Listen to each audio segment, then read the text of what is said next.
Lagi suka-suka mereka pakai imajinasi mereka untuk mendapatkan itu untuk mereka yang paling baik. Tapi kalau dari Menkyu sendiri arahannya apakah maksudnya lebih prefernya ke proyek-proyek yang komersil swasta, apakah proyek prioritas pemerintah gitu? Yang kita bilang ada nggak jangan dipakai beli bond dan jangan dipakai beli SRB gitu. Hanya itu aja. Yang lain market base suka-suka mereka. Pak Menkyu, kebijakan Bapak dikritik Pak Didik, itu gimana Pak? Pak Didik salah undang-undangnya. Salah Pak ya? Saya tadi ditelepon Pak Lambok, ahli undang-undang kan, dia bilang sama saya, Pak Didik salah. Dan hal ini pernah dilakukan sebelumnya. Ini bukan perubahan anggaran, ini hanya uang kita dipindahkan saja. Nggak ada yang saya udah konsultasi juga dengan Pak Lambok dan ahli-ahli hukum di Kemenkyu. Dulu pernah dijalankan tahun 2008 bulan September 2021 bulan Mei, nggak ada masalah secara hukum. Jadi Pak Didi harus belajar lagi kelihatannya. Pak, kalau yang 200 triliun itu tapi ini yang silpa Pak? Silpa apa sal gitu Pak yang berasal yang 200 triliun itu? Nggak ada urusan, pokoknya uang saya di bank saya geser, dari BI geser. Jadi Anda punya. Ini bukan dipinjemin, saya taruh aja, saya pindahin uangnya. Seperti Anda punya uang di bank A dan bank B, Anda pindahin uangnya dari bank B ke bank A. Uang Anda tetap kan, bentuknya sama ya, tabungan apa-apa. Jadi nggak masalah, cuma pindah aja. Cuman karakteristiknya beda. Kalau bank sentral nggak bisa diakses oleh perekonomian dan perbankan. Kalau di bank biasa bisa diakses dan bisa menjebak dan bisa memberi stimulus ke perekonomian. Itu utamanya. Jadi banyak yang salah mengerti. Seolah-olah saya memakai SAL untuk pembangunan atau uangnya saya ambil untuk pembangunan tertentu. Tidak. Saya hanya memaksa perbankan berpikir secara profesional. Jadi saya memaksa market mekanisme berjalan dengan memberi uang tambahan ke mereka. Jangan santai-santai aja jadi naruh uang di bank sentral, di obligasi, nggak ngapa-ngapain, enak banget.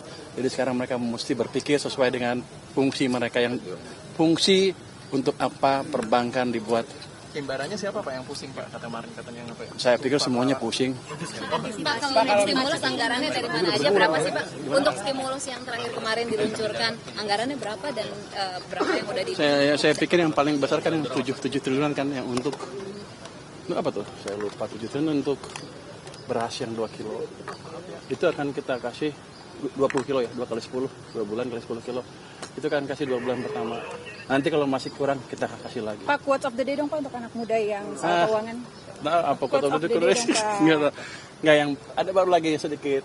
Tadi saya izin ke Pak Presiden bulan depan saya akan mulai beredar di kementerian-kementerian yang besar yang penyerapan anggarannya belum optimal. Kita akan coba lihat, kita akan bantu. Saya akan kasih waktu sampai akhir bulan Oktober. Kalau mereka kita perkirakan nggak bisa belanja sampai akhir tahun, kita ambil uangnya. Jadi potong lagi nih Pak, Kita sebarkan ke program-program yang langsung siap dan berdampak ke rakyat. Saya nggak mau uang nganggur. Pak sudah diperhitungkan belum dari kerugian apa Itu mulai ngomong gitu. Itu quote of the day apa? Quote of the day untuk anak muda Pak untuk memulai bisnis atau memanage keuangan dong. Jadi kalau mau investasi ya, di instrumen apapun, pelajari instrumen itu apa. Jangan ikut-ikutan orang, jangan FOMO fear of missing out. Pelajari instrumennya apa, mereka pasti berhasil. Okay. Untuk cewek-cewek yang suka belanja Pak? Hah? Untuk cewek-cewek yang suka belanja?